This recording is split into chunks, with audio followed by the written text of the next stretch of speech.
యెరూషలేమా యెరూషలేమా యెరూషలేమా యెరూషలేమా యెహోవా సుందరపురమా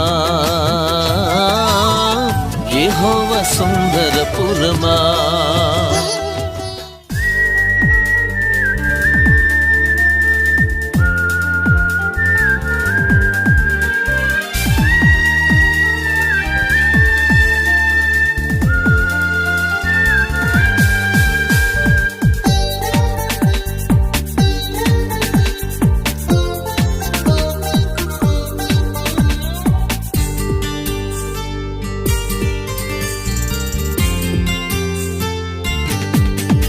దేవుని ఘనమైన నామమునకు స్తోత్రములు. ఈ హోలీ ల్యాండ్ వీడియోస్ ద్వారా మరొక్కసారి మిమ్మల్ని అందరినీ కలుసుకునే కృపనిచ్చిన దేవునికి మహిమ కలుగునుగాక.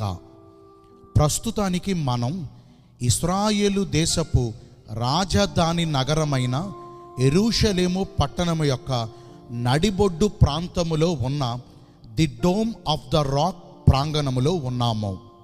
ఈ కట్టడాన్ని అల్ హరామ్ అల్ షరీఫ్ అని పిలుస్తారు.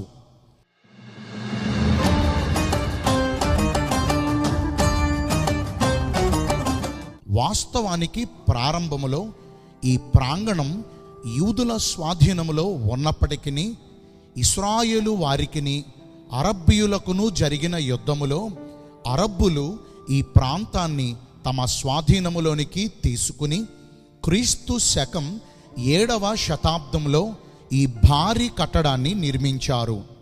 ఈ ప్రాంగణం ఇస్లాం వారికి ఎంతో పవిత్రమైనది. ఈ ప్రదేశం చాలా సున్నితమైనది అవటం వల్ల దీనిని మొత్తం 3 దేశాల వారు అనగా ఇశ్రాయేలు, జోర్డాన్, పాలస్తీనా వారు ఎప్పుడూ సంరక్షిస్తూ ఉంటారు. ఇక ఈ ప్రాంతం ఎంత సున్నితమైనదంటే ఇక్కడ ఏ చిన్న గొడవ జరిగినా అది పెరిగి పెద్దదై 2 రాజ్యాల మధ్యన భీకరమైన యుద్ధానికి దారితీస్తుంది.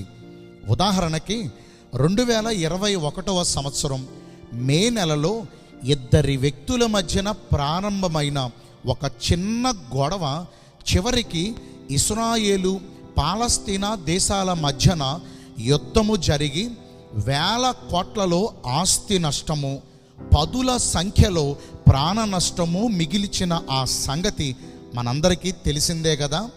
అందుకే ఇక్కడ అడుగడుగున మిలిటరీ వారు కాపలాగా ఉంటారు.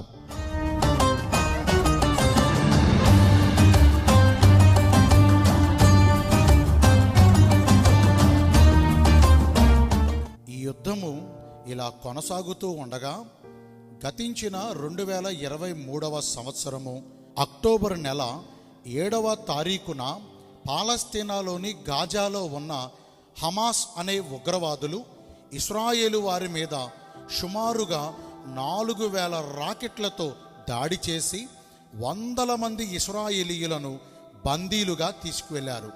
ఇక ఆ తరువాత లెబానాన్కు సంబంధించిన హెజ్బుల్లా వారు దాడి చేశారు. అది అక్కడితో ఆగక ఇరాన్ వారు కూడా ఇశ్రాయేలుతో యుద్ధం మొదలుపెట్టారు.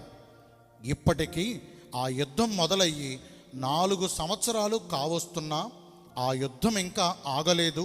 సరికదా ఇది ఎక్కడ 3వ ప్రపంచ యుద్ధంగా మారుతుందో అని మిగిలిన దేశాలు కలవరపడుతూ ఉన్నాయి.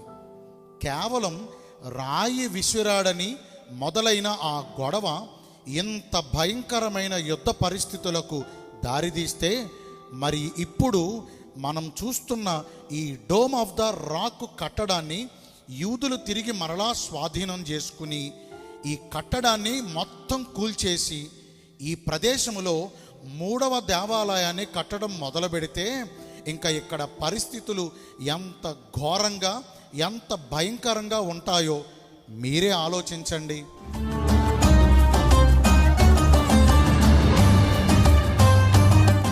అందుకే ఆ ప్రభు రాకడ దినము కొరకు మనము సిద్ధపాటు కలిగి ఉందాము. ఈ వీడియో గనక మీకు నచ్చినట్లయితే దయచేసి లైక్ చేసి అనేకులకు షేర్ చేయండి. ఇలాంటి మరిన్ని వీడియోస్ మీకు అందించుట కొరకు మా కోసం ప్రార్థన చేయండి. మన ఛానల్ను తప్పకుండా సబ్స్క్రైబ్ చేసుకుని ప్రక్కనే ఉన్న బెల్ ఐకాన్ను ప్రెస్ చేయండి. తద్వారా మేము అప్లోడ్ చేసే ప్రతి వీడియో ముందుగా మీకే వస్తుంది. మరి సబ్స్క్రైబ్ చేసుకుంటారు కదూ. May God bless you richly. Thank you.